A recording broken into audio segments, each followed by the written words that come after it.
This episode brought to you by Stamps.com. Why go to the store to get stamps when you can have them printed right at home for your convenience?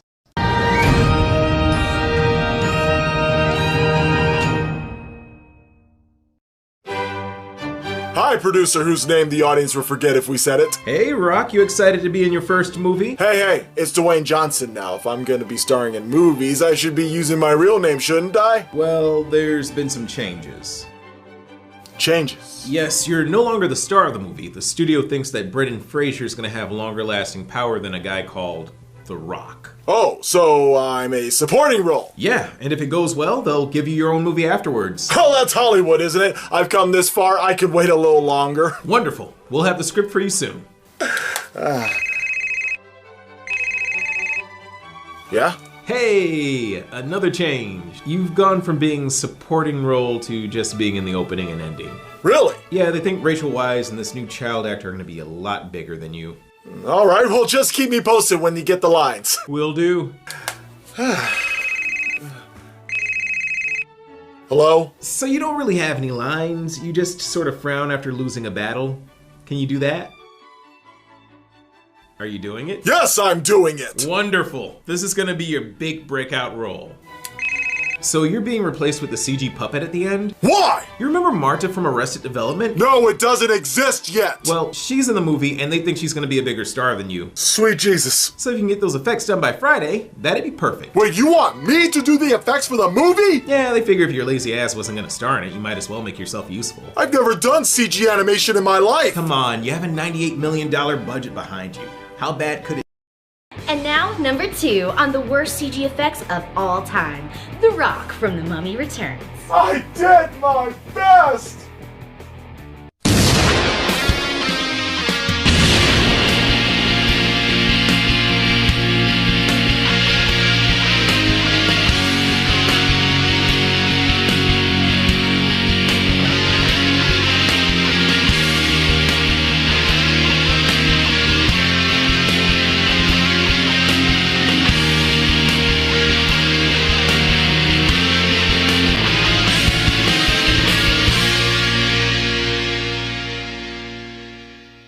Hello, I'm the Nostalgia Critic guy. Remember it so you don't have to.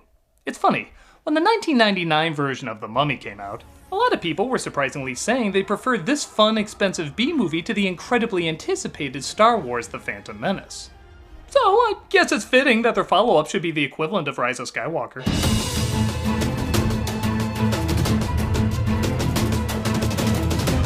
Now let me clarify, something like Star Wars had a lot more to let down. It is goofy too, but it had a lot of spiritual, philosophical, and mythological elements. The Mummy films from day one knew they were mindless fluff, and most everybody was okay with that. But like Rise of Skywalker, it abandoned any sense of pacing and character and replaced it with constant action and exposition. So when you're supposed to feel for a character, it honestly comes across as more humorous. In fact, a lot of this movie is pretty dull when you're sitting through it because it gives you so little to care about. But when you actually look at the structure, how much it throws at you, and why characters do what they do, it's pretty hilarious. It's kind of like Krampus that way. Sitting through it is a little dull, but remembering it is surprisingly more fun. It is growing on me just for how bad it is, but what's the point in yapping about how ridiculous it is when I can just show you? Let's go back to 2001 when Joe Dirt ruled the earth. This is The Mummy Returns. The film opens with the Scorpion King, played by Dwayne Johnson in his first movie, which may explain why he's still acting like he's in an SNL sketch. But give him room to grow, leading an army to conquer the known world. The Egyptian fighting is fake, yo. Alright, clearly they have this battle won, or not. The Scorpion King and his army were defeated. That's not the impression you were giving literally a second ago. Even Rock has a look like, what, we couldn't even show that? How are they cutting corners on an amazing budget of a little more than the last one? One by one, they slowly perished under the scorching sun. Oh, waiter, check please. If Anubis would spare his life and let him conquer his enemies, he would give him his soul. You know, if every god granted that every time it was asked, a lot of people would have conquered the earth. The known world was then ruled by Steve, Jacob, Jacob's little sister Molly. Even Molly's cat offered his soul. I'm God. Like I said, not a ton more money for these effects. Clearly they put the rest of the budget towards, hey, no peeking! Anubis forced the Scorpion King to serve him. Would love to know what direction was given on that take. Alright, you're doing the hokey pokey as Tapia from Fiddler having a stroke being electrocuted by eels. Tell me this director wouldn't put it that way. Hi, nobody told me we stopped shooting, so I just stayed on set for 3 years. Brendan Fraser returns as Rick O'Connell, and he's accompanied by... yes, adding a kid in a sequel is always the sign of great possibilities. Okay, not every kid added in a series is bad, but unless you give them something unique to work with, it's usually not a good sign. And literally, the first few lines this kid says establishes no character, he just explains exposition. But I saw your tattoo on a wall by the entrance. There's a cartouche just like it. It's not dialogue they're saying, it's verbal dotted lines on a treasure map. Just listen to Evelyn, played again by Rachel Weisz. Weisz? You'll disagree in the comments either way. Just listen to what one of her first lines are. Ever since I had that dream, this place is all I can think about. Ever since you had that dream, I haven't had... Oh, sorry, you walked in 10 minutes late. Let me explain what the dream is. Wait, no, you didn't. That's the first we're introduced to that! But there's not even time to explain this, as other people break in and try to stop them. Drink from the Nile. Oh, that doesn't sound too bad. Remember when finding a lost city was kind of exciting? Remember when little hints were introduced before you saw the big stuff? Remember when meeting people meant actually getting to know them? Now you just start off in the mysterious city, the big stuff is given to you right away. If you don't know what that character is like, we're not gonna tell you. It's like the film is punishing you for missing scenes that aren't in the movie.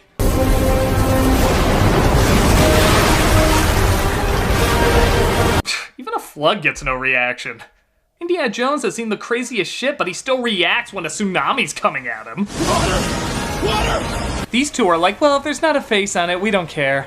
Mom, Dad, I can explain everything. That's so what generic boy number 215 would say. Anyway, it's not like we need more explaining as we cut to other ruins where two new characters introduce themselves in a way only their unique identities could provide. Just kidding, it's more exposition. The Book of the Dead gives life. And the Book of the Living takes life away. Does Stephen Sommers watch driving teachers like, wow, look how they instructed to do things. Streetcar Named Desire has nothing on this depth. Get out of my way or I'm gonna shoot you in the face. It looks like the men who tried to kill Rick and Evelyn show up at the dig. We need that bracelet. Need it before it opens. That means he's dumb. It's more than I know about anyone else. They dig up Imhotep, but they need a bracelet that Rick and Evelyn discovered in order for them to continue their quest. The lost oasis of Amshir. Evie, I know what you're thinking, and the answer's no. I'm not Indiana Jones, no matter how hard nobody wishes it. Okay, at least we can see them work some of the charm they had in the last movie. Have you not been watching? More exposition, man! The last known expedition to actually reach Amshir was sent by Ramesses IV over 3,000 years ago. Hey, what's that kid supposed to be like again? Who cares? Things! Things! Things! You and Alex are the only thing that matter to me. Best parents of the year or best of all time? Ah, great. The one character I love to know less about is in this. Oh, what am I worried about? There's so many plot threads in this, they won't even allow him time to be annoying. Yep, called it. Good evening. What are you doing here? Skipping an episode of Lost for this shit. I think not. It looks like Ardith joins the battle, once again doing an awful job stopping things from getting worse. He was there when Imhotep was dug up. That would have been a good time to do something. And they fight them all off. Evelyn discovers, though, she suddenly has some new fighting moves. Whoa, Mom! When did you learn to do that? I have no idea. Sure didn't help me in the last film. Or now. Mom! Hang on, my only reason for existing is to be kidnapped. You got the wrong person! Bad guys are here, Evie's been kidnapped, let me guess. They once again removed the creature from his grave. I don't mean to point fingers, but isn't it your job to make sure that doesn't happen? He explains how these people are raising Imhotep to take out the Scorpion King because whoever takes him out can rule the world. You have the sacred mark. That mark means you're a protector of man, a warrior for God, a Magi. Can we cut it from this movie and miss nothing? Yes. But why is it in this? Because, ooh, big movie, ooh. Will there be more pointless shit like this? All of this is pointless shit. You know, a couple of years ago, this would have seemed really strange to me. Agreed. We did a good job killing the WoW in these films. Imhotep is resurrected and is immediately drawn to the reincarnation of his love named Mila. Look, she even brought British food. I'll put you in your grave again! Burn her! Yeah, we put that one together. God, we almost went a whole minute without any action! Sorry about that, audience. Hopefully somebody explained some shit to you while we weren't fighting. Imhotep resurrects more mummies in the most goofy way imaginable. I think Marvin the Martian adding water had more dignity. And they, of course, chase them down. Oh, I hate mummies. I'm hoping to turn that into a Garfield shirt in the future. Copyright Rick O'Connell! He tries using Three Stooges moves on them because nothing matters, and they eventually fight them off. Alright? This was my first bus ride. Ah! Personality! Rick and Evelyn once again completely ignore their son. I mean, the shot is just awkward, allowing him to be kidnapped. Alex. I think. Pretty sure it begins with an A.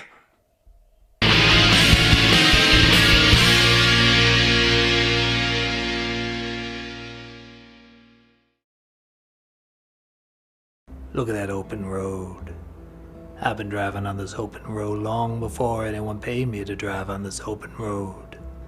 You know what I see on this open road? I see stamps.com. Let's face it, taking trips to the post office is probably not how you want to spend your time.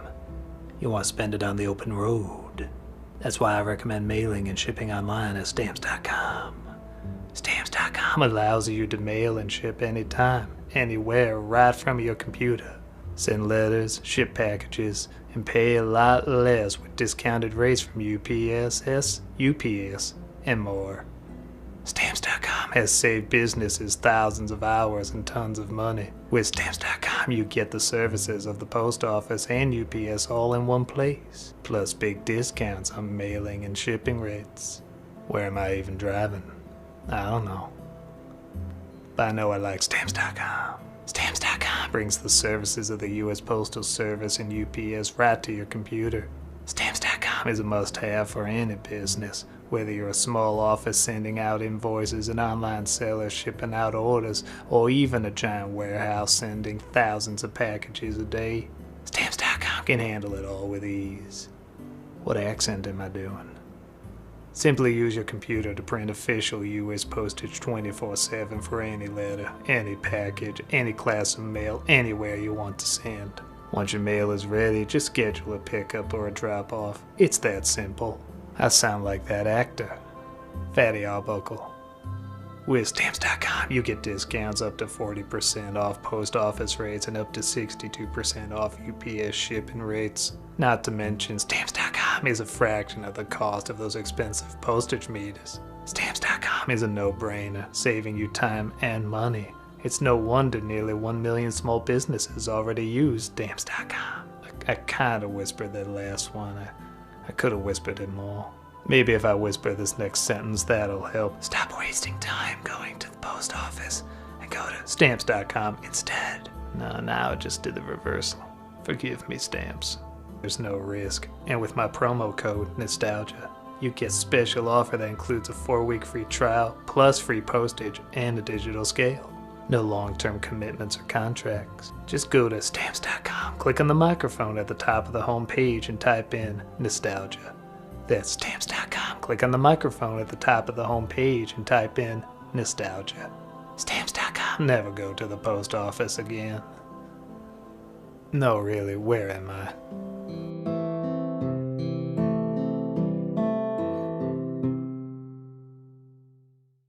Like our videos? Subscribe to be notified about them. Want to actually be notified about them? Click on that bell as well. Also, don't forget to check us out on Twitch. Playing some games, telling some jokes, and overall having a good time. Hope to see you there.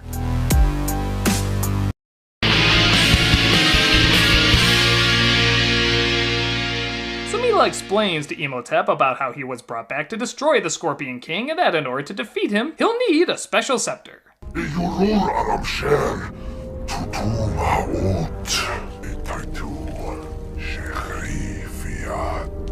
So we're at the 50-minute mark, and just to give you an idea, in the first film, at the 50-minute mark, we were given the backstory, introduced to our characters, told about a lost city of riches, and they travel to it.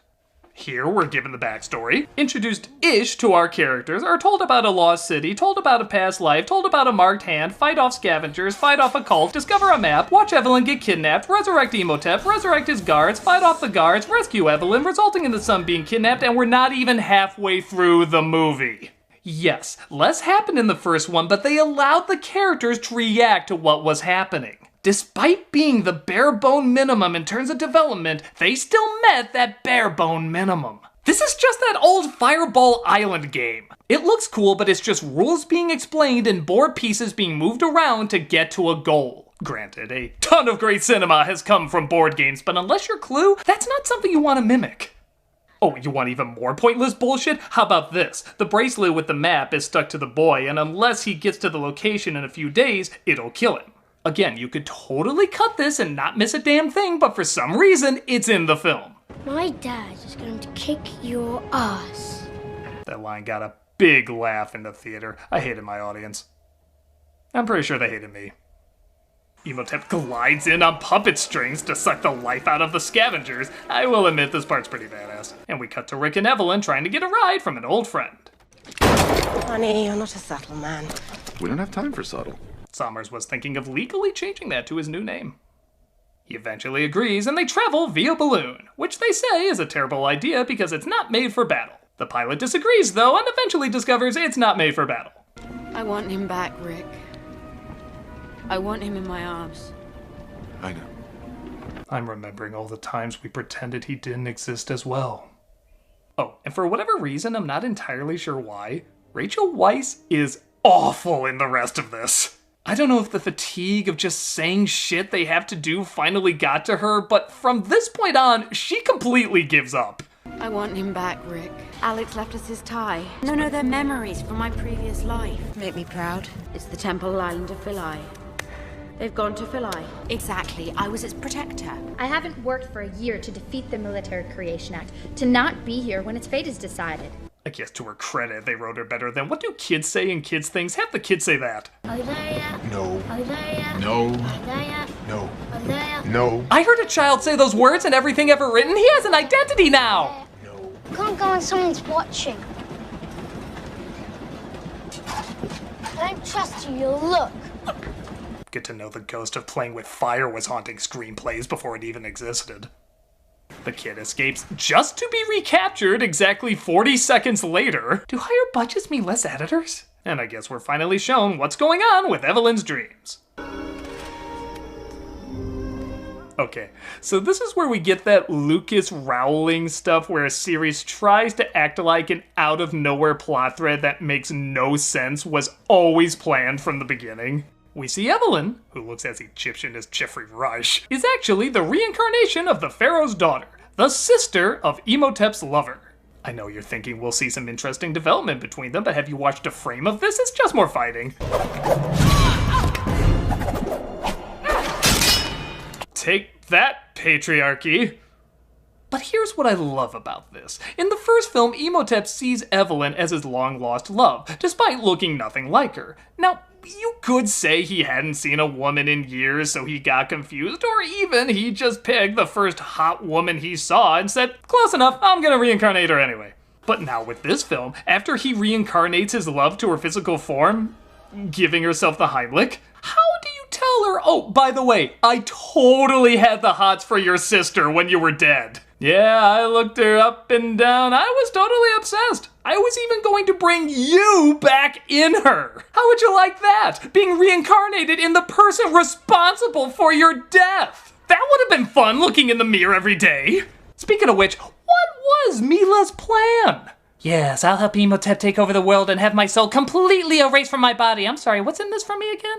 The only thing I believe in this movie is that you're sisters because you're both dumb as rocks. Jesus, Evelyn, can't you even stand without me having to save you?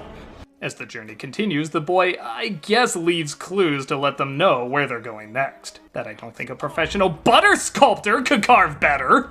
Imhotep catches on to the clues being left behind, and let's see, what'd I do, a sand face in the last one? Okay, let's water it down.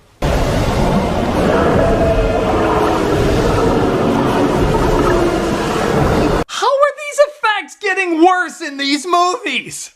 This looks like an extreme 90s ad for mouthwash. Tired of plaque buildup in those hard-to-reach places? Listerine can wash it all away! Our heroes run out of gas and the wave completely crushes them. Well, it'll be interesting to see how they get out of this. We're gonna go get my son, then we're gonna want to get out of here fast, so make this work, Izzy. Yeah, you're right. It would have been boring. Everything else you've shown in this is moving on. Evelyn is taught how to use a gun, and the crew come across mummy gremlins. Imhotep seems to be in control of them, yet they still wipe out all his men. You figure that one out. But I will admit, these things can be a little funny. I like how they run on top of drowning people. I like how a man screaming frightens them, even though it doesn't make any sense. They've seen a ton of people scream. And this moment with the stick of dynamite is hands down the funniest in the movie.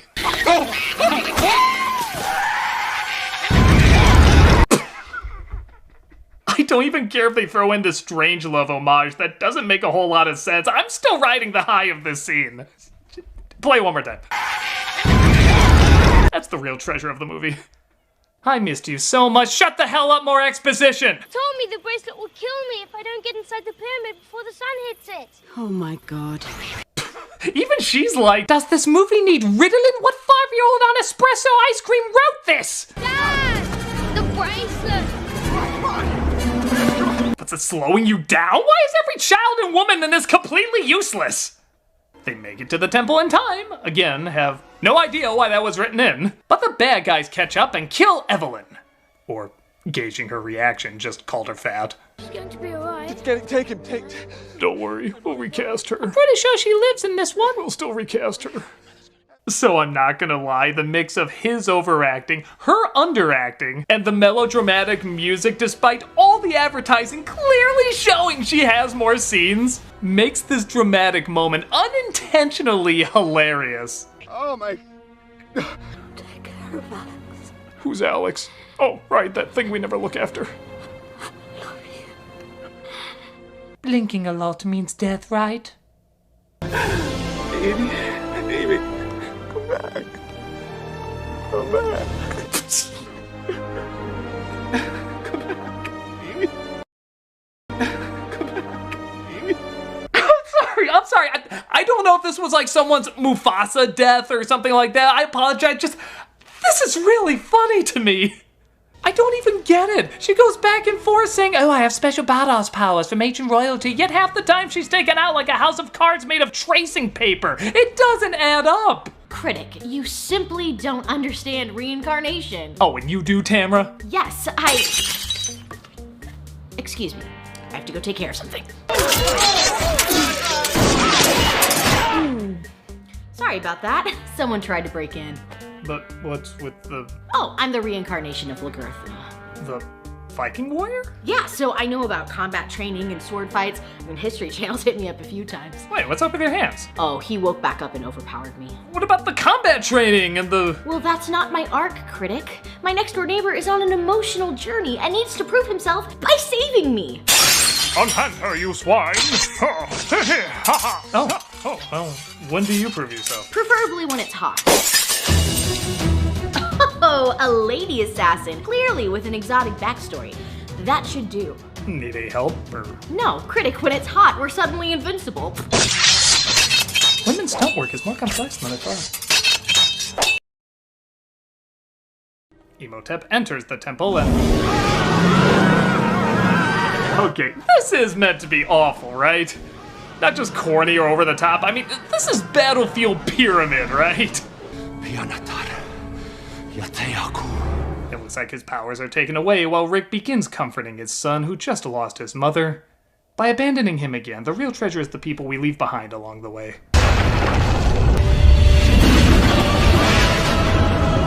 Did they say no to any effects in this? No, apparently not, as an army of jackals rise and the army of, we kinda want to stop the apocalypse, are there to face them. A day may come when we fight an enemy that actually looks like they're in front of us, but it is not this day. This day we're in a Mummies Alive cartoon! Meanwhile, Rick faces off with Imhotep, who kicked him back on his feet. That was pretty stupid. But again, to the film's credit, it is kind of cool seeing these two duke it out. I mean, in the last one, it was all about Rick fighting the powers of the mummy. Here, it's one-on-one combat, and it is a little badass. While that's going on, Evelyn is brought back to life by believing in fairies like it even matters. And she, of course, faces off against Mila. But Mom! No buts, Alex. Come on, Alex. I'll be just fine. Lady, you have done everything possible to prove you will never be fine. I trust Princess Peach with a sign-reading dragons do it for me over you. Eventually, the Scorpion King is revealed, and we see it. An effect which will live in infamy. I think everyone has talked about how terrible these effects are, and what else can I add but good God, they still look awful. Just to give you an idea how bad this was, Lord of the Rings was released the same year. So if you're asking me, were these good effects at the time? No. They are as embarrassing then as they are now. It just doesn't make sense why they wouldn't put the real Rock in there. Like, you could CG the Scorpion half, it looked like shit, but we're used to that in this movie. We want to see the Rock in his first film. And instead, we get the video game version of himself. The only difference, he actually does his own voice in the video game. You are Miller. That sounded like Patty and Selma if they talked in unison. You are Miller. Like a lot of this movie, it's so bad, it's hugely funny. Can you smell what the FX artists are shitting? Rick realizes something chosen one again. You don't miss a thing if I don't tell you. And he uses the golden scepter to finally kill him, leading to another not meant to be funny, but so goddamn funny reaction. No! I'm sorry. I know there's people that legit like this film. And if you do it, that's fine. But how can you not cry laugh at some of these moments? It's like a super flamboyant dancer introducing a song number. The Scorpion King, you look like ass, but I do ya!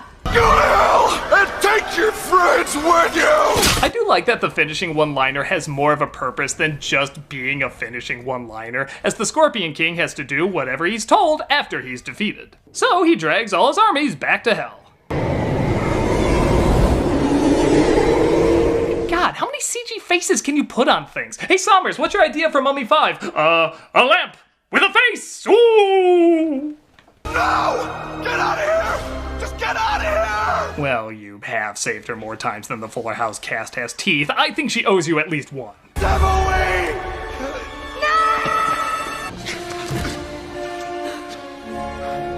I see now, the true monster was lack of commitment. Speaking of which, most of us won't be back for the third one. We wrap on even more amazing effects. I never thought I'd say this, but I missed the dignity of Indiana Jones looking at a UFO. And they make it out okay. I thought I almost lost you there. Would you like to know what heaven looks like? You weren't in it. The family's reunited, which once again means keeping the sun away as far as friggin' possible. And they all live happy-keyed ever after.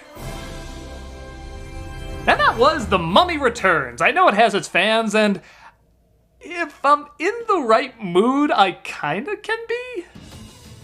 I mean, look, it's awful. No, put the camera back on me. It's awful. But sometimes it's so bad, it can be enjoyable. If it had more character, or Christ, any character, I would probably get more into it despite it being so idiotic. But because it is nothing but action and exposition every single second, it does get tiring. I think that shows with the reception. I mean, it did technically make more money than the first one, but not a ton more. People did seem to like it, but not as much as the first, and some of these scenes are talked about for how bad they are, even to this day.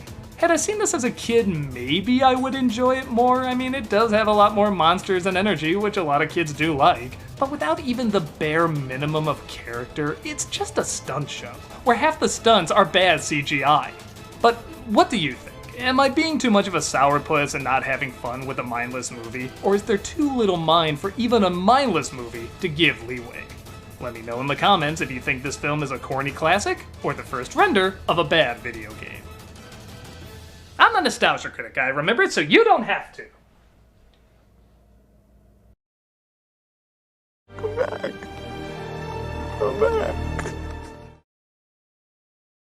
Hey, Doug Walker here doing the charity shout out. No, LASIK hasn't failed me. This is apparently to help your eyes from like blue light that comes from the screen because my eyes have been hurting a little bit from working so much. So LASIK hasn't failed me, and that's what these dents are from. That's why I brought it up and left them on there because they'll be like, "Was he wearing glasses again?" That's the reason, and it has nothing to do with today's charity. So forget I said it, I guess.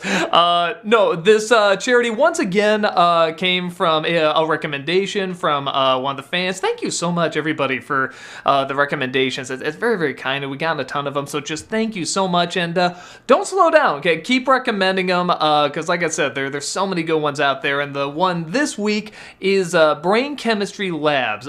They seek to discover new treatments for brain diseases by studying proven patterns of wellness and disease. Their focus is to discover new treatments for serious illnesses. This focus has led to the discovery of 2 promising new drugs for ALS, Alzheimer's, Parkinson's, and other diseases. They even have a 3rd drug in development as well. So each step along the way has brought them closer to a cure. They also have a 4-star rating on Charity Navigator. This is really a wonderful charity to check out, and they're doing amazing work. So please check them out, see the cool stuff that they do. And once again, if you have a charity that you think is really wonderful and could use more attention, feel free to let us know, because as you well know, there's so many good people out there and so many good organizations, and they deserve as much attention as possible. So thank you so much.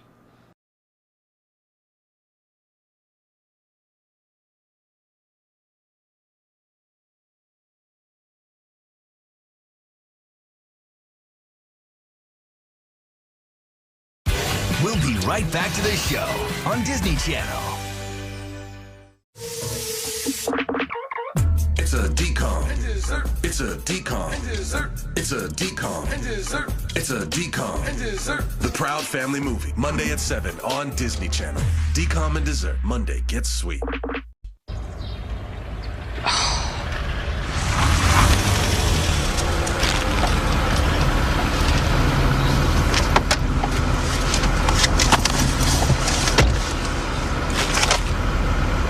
Forgiven.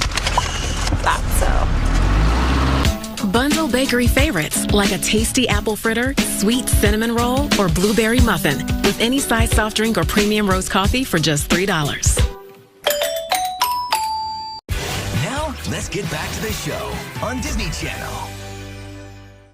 This episode brought to you by Stamps.com. Why go to the store to get stamps when you can have them printed right at home for your convenience?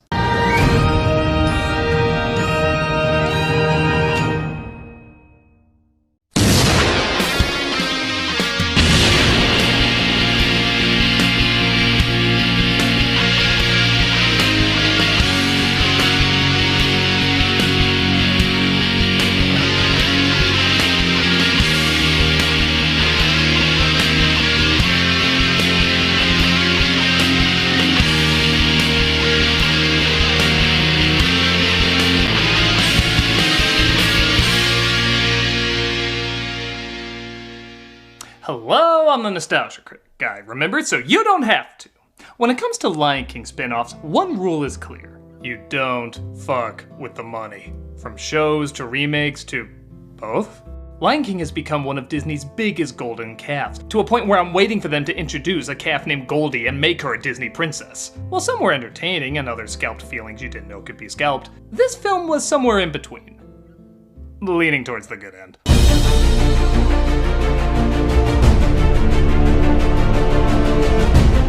Released in 1998, Lion King 2: Simba's Pride I find fascinating for a couple reasons. Firstly, it's one of the highest selling direct-to-video movies ever made, with over 465 million in sales worldwide. Second, despite it being a direct-to-video movie from Disney, an early one at that, people widely enjoy this film despite these sequels usually getting a bad reputation.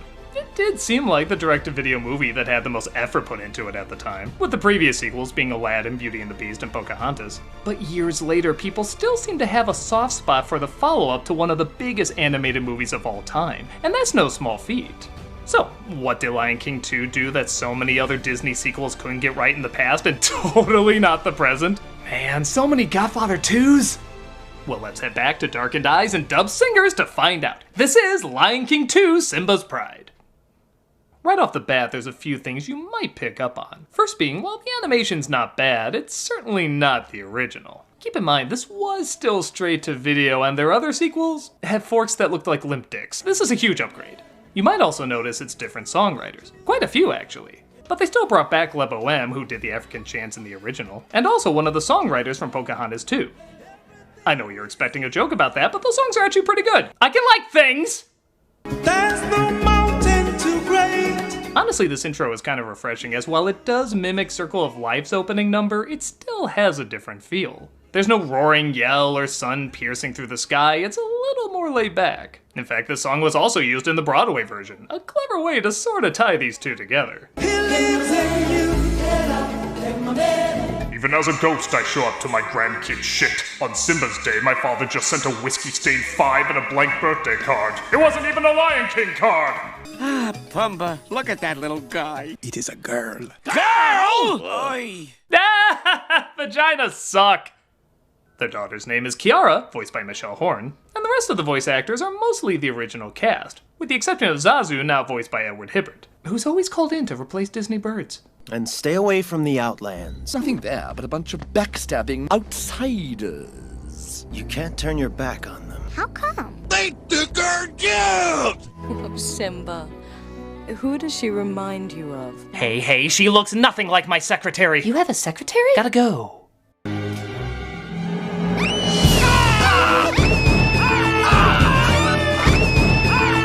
When you realize this is this film's equivalent of the Stampede scene. Timon and Pumbaa are put in charge of babysitting her, which is like having Ted Nugent babysit bullets. Something's gonna happen. But Kiara slips away and heads towards the Outlands, which is the Shadowlands but with pussy. Who are you, Pridelander? She bumps into another lion cub named Kofu. My father says to never turn your back on an outsider. You always do what Daddy says. I don't know. I have to ask Daddy. An outsider doesn't need anybody. I take care of myself. Three horns never play with sequel bait. They're attacked by crocket gators, and they save each other, narrowly escaping. You're really brave. You are pretty brave, too. My name's Kovu. I'm Kiara. My mother taught me this look that confused generations of boys. Is it working? It looks like Kofu is the son of Zira, played by Suzanne Plachette. Oh, this'll be the greatest sequel ever made if it ends like this. As it looks like the Outlands and the Prideland are feuding packs. We have barely begun. As you can guess, Zira is supposed to be this movie's version of Scar. Which is humorous, seeing how she's female, yet Scar is far more feminine. He was hand-chosen by Scar to follow in his paw prints and become king. Missed that from the original?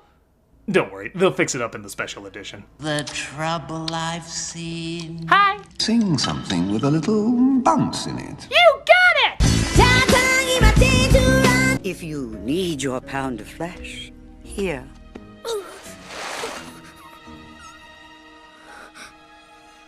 Wow, it's like Sophie's Choice, only nobody even asked! As you'd imagine, Kiara and Kofu are told they can never see each other again. As future queen, What if I don't want to be queen? that's like saying you don't want to be a lion. It's in your blood. We are part of each other. And if there's 1 to 2 males in every pack, yet we're mostly female, then how am I? How are you related to Nala again? One of Broderick's many dub singers comes in and sings a nice little song called We Are One. Right after telling her they should all stay divided. We are one. Am I the only one, by the way, that thought that was Pride Rock and Simba turned into a giant? Just me? Fuck y'all then. Oh, hey, Tawny. Where's little termite Kovu? Meanwhile, in the Outlands, the most Andy Dick lion, played by Andy Dick, is frustrated because he's the older brother of Kofu and therefore thinks he should be king. I'm the smartest. No, these termites! I'd be okay if we just replaced his performance with his joke from The Aristocrats. We'd be teaching kids the classics. Who has made us outsiders? Simba! Who killed Scar? Simba! Who said you couldn't be Scar's son because that would make the romantic lead your cousin? Michael Eisner? Yes, he gets it right once in a while. She sings the villain song My Lullaby, which is hard not to compare to Be Prepared, but the orchestrations are still pretty cool and give it an intimidating enough sound. The sound of Simba's dying gasp.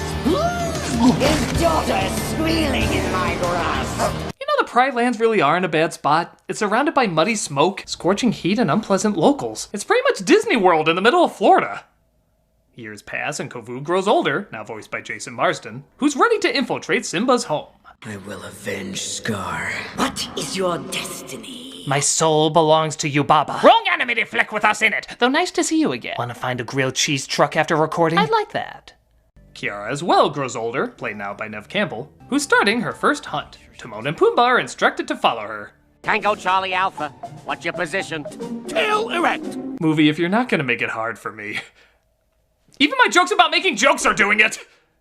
But the lines from the Outland set Photoshop filter fires and Kiara is caught in the middle of it.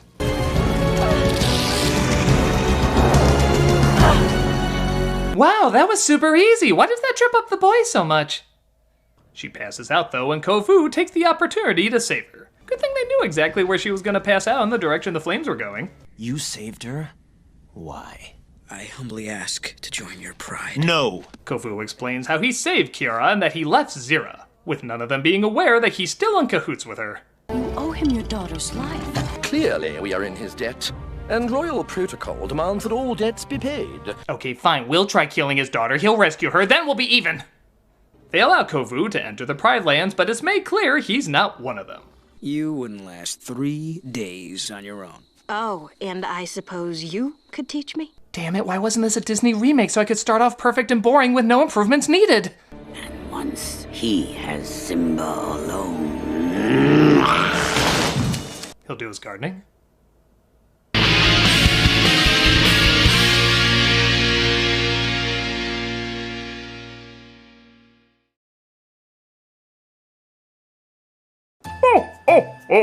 Are we ready to deliver these presents inside people's houses? Boy, you really don't watch the news much, do you, Santa? I've been in Santa hibernation. Why? What have I been missing? Wow! Okay, suggestions? Hey, not to worry, Santa, we got Stamps.com. Explain. This holiday season, more people will be mailing stuff than ever. That means the post office is gonna be busy. You don't have time for that. I literally don't. That's why Stamps.com brings the post office and now UPS shipping right to your computer. Mail and ship anything from the convenience of your home or office. Oh, workshop. I was talking here. Sorry, continue. With Stamps.com, anything you can do at the post office, you can do with just a few clicks. Plus, Stamps.com saves you money with deep discounts that you can't even get at the post office. Why, it sounds like Stamps.com is a must-have for any business. You're stepping on my lines, Claus. Again, sorry, forgive me. I'll see what I can do, but you're right. Whether you're a small office sending out invoices, an online seller fulfilling orders during this record-setting holiday season, or even a giant warehouse sending thousands of packages a day, Stamps.com can handle it all with ease. But how does it work? Elf, I'm assuming works for me. I've been head of delivery for 122 years. And you're doing a great job, Biff. Joseph. Not even in the ballpark. Simply use your computer to print official US postage 24/7 for any letter, any package, any class of mail, anywhere you want to send. Once your mail is ready, just schedule a pickup or drop it off. It's that simple. Why, I hear with Stamps.com you get 5 cents off every first-class stamp and up to 40% off priority mail and up to 62% off UPS shipping rates. Yeah, where'd you hear that? I stole your script. Give me that. Oh, my cute mitts. Not to mention, it's a fraction of the cost of those expensive postage meters. Stamps.com is a no-brainer, saving you time and money. No wonder over 900,000 small businesses already use Stamps.com. Don't spend a minute of your holiday season at the post office this year. Sign up for Stamps.com instead. I already have. I was talking to anyone who might be eavesdropping. Lousy Easter Bunny spies. But again, you're right. There's no risk. With the promo code Nostalgia, you get a special offer that includes a 4-week free trial plus free postage and a digital scale. No long-term commitments or contracts. Just go to Stamps.com, click on the microphone at the top of the homepage and type in Nostalgia. That's Stamps.com, click on the microphone at the top of the homepage and type in Nostalgia for your special offer today. Stamps.com. Never go to the post office again. You had to steal the tagline from me, huh? I'm a bad Claus. Go get your special offer today.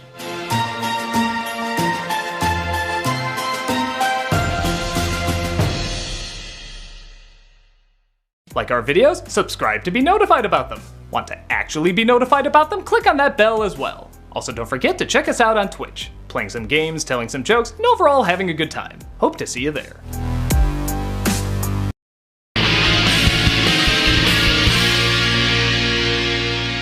In a pretty cool dream sequence, Simba tries saving his father only to be held back by Scar. Scar. Less cool, Scar! I had a dream I almost acted. Thank God I'm still Matthew Broderick. Kovu shows Kiara how to be a better hunter, and all of this is surprisingly very believable. It makes sense that he would be better, as that's all he's been taught ever since he was a kid. He didn't even know what playing was because he's only been shown how to be a killer. What's the matter? Don't you know how to play? Oh.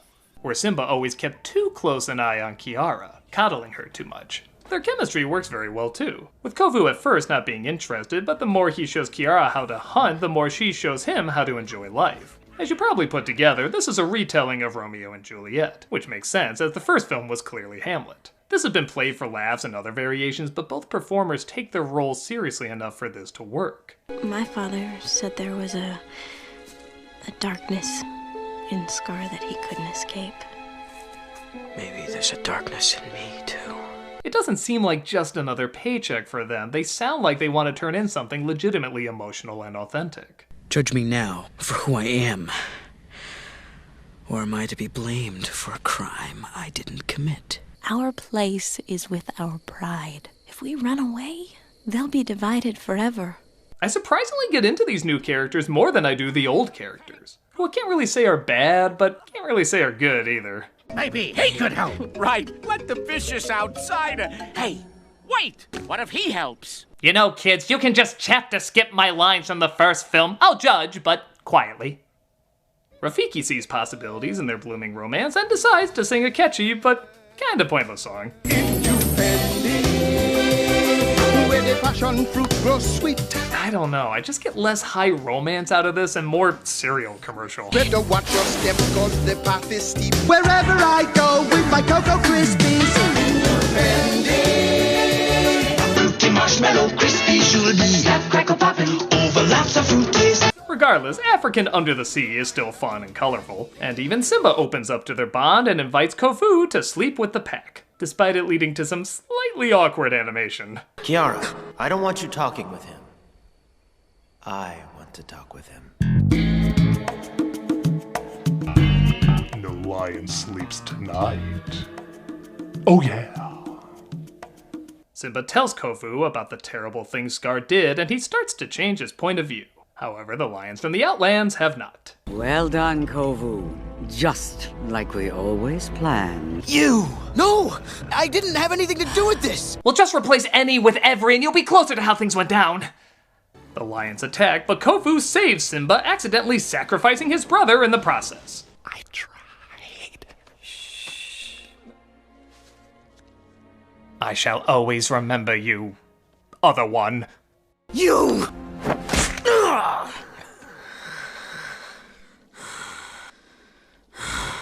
Haha, you look more like Scar now, which doesn't add a ton to the story, but it looks kinda cute. I might get one.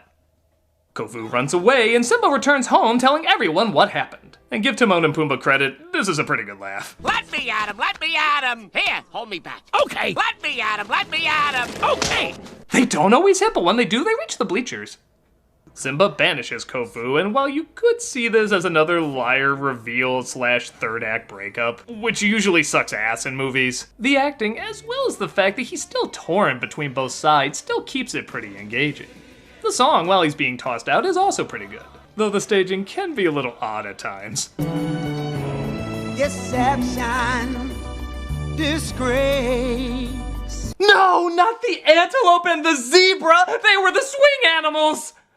Kiara tries to defend Kovu, but Simba won't listen, resulting in her running off and singing another song despite we just got done with one. I may not be brave or strong or smart. Wow, your inner voice is kind of a bitch to you. But somewhere in my secret heart. It makes awkward rhymes. Love is never wrong, and so it never dies. And so does he, for that matter. You two really were meant for each other. Hey, look. We are one. Think we just saw our Hunchback 2 beauty is on the inside moment. Even Kiara looked shocked that line was in this. What? That was some Mulan 2 shit right there. This is Simba's pride, goddammit! Attack! The lions from the Outlands decide to attack while Simba is injured. Well, there's no other way to say it. Cat fight? How's your pretty daughter, Nala? Vitani! This is our first time meeting in this, but die! Kofu and Kiara return and stop the fighting, convincing them that enough is enough. Them? Us.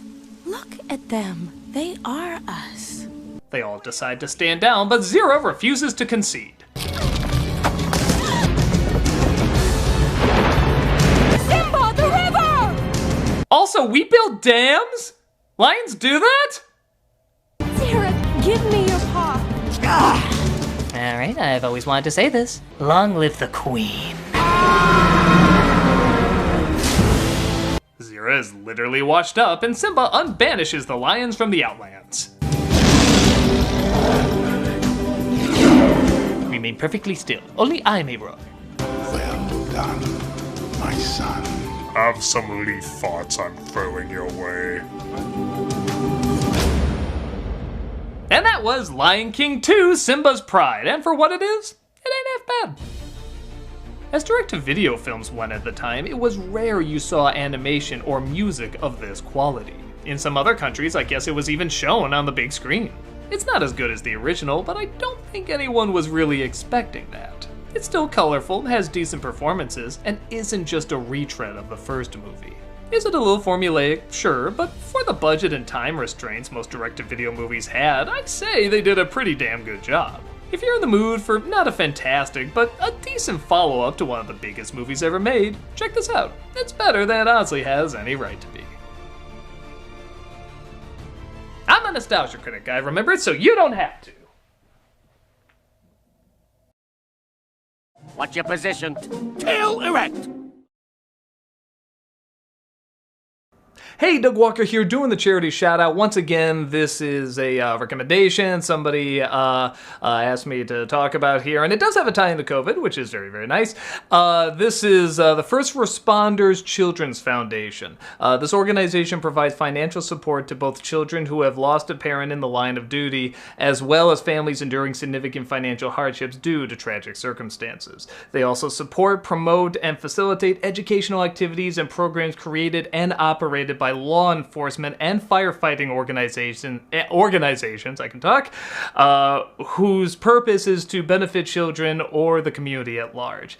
And first responders are, as well as many of you know, are on the front lines of the COVID-19 pandemic in every community across the country, and you can help those first responder families who are enduring financial hardship due to this outbreak. So, as you can see, this is just a good organization in general, you know, whether COVID has anything to do with it, but because of COVID, clearly there's a lot, you know, there's a lot of eyes on this, there's a lot of people who are suffering right now, and this is an organization that's really, really trying to help the families and communities affected by it. So definitely check it out. Again, if you can donate, that'd be great. Volunteering is also welcome, but yeah, even if not, spread the word. Always spread the word of the good that people are doing. So thank you so much, and I'll see you next time.